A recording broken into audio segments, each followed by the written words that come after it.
A watermelon, when sliced, shows the colors of the Palestinian flag: red, green, black, and white. Palestinian flag has often been barred by Israeli authorities. A watermelon is used to symbolize it instead. On social media, many claim that posts with overt Palestinian symbols are restricted by the US headquartered bigger platforms, and hence the sliced watermelon comes in useful here too. Palestine has been on the boil the whole of this year, much before the Hamas attack that triggered the bloodbath in Gaza by Israel.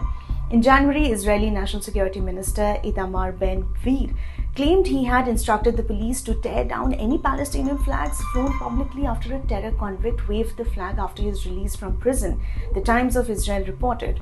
The Palestinian flag is not legally banned in Israel, but the police often crack down, claiming the flag could disturb peace. As the arrests continued in June, an organization called Zazim began adding images of sliced watermelons on taxis, playing in Tel Aviv with the accompanying text reading, "This is not a Palestinian flag."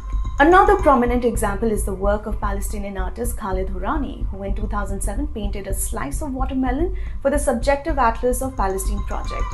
His work received wide viewership and served to associate the watermelon with the Palestinian cause strongly.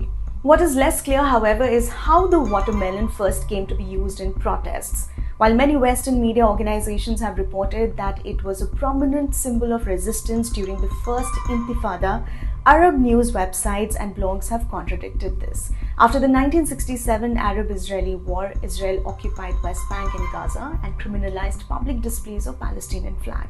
Thus, it is plausible that sliced watermelons were first used during the first Intifada, which was against the occupation. However, in a 2021 report, Abu Dhabi-based The National reported the story has become a bit of a contemporary myth, proliferated recently on social media with its true origins buried in various retellings and reposts.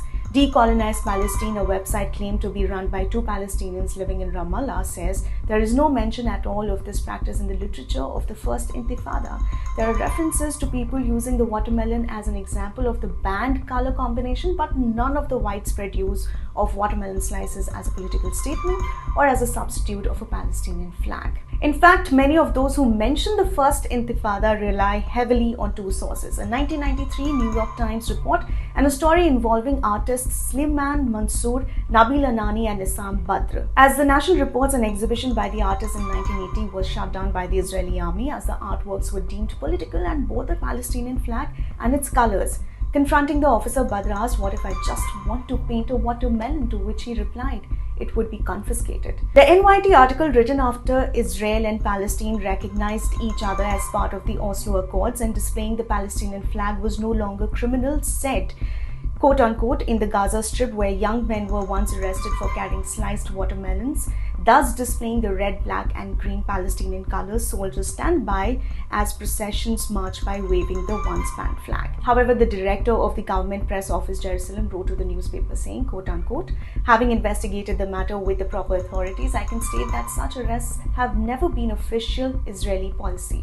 If such an isolated and unsanctioned act did occur, no individual was ever prosecuted under such innocent circumstances. This detail seems to have been later retracted by the NYT." Today, even though the origin of the use of the watermelon is unclear, it is widely accepted as a symbol of Palestinian resistance.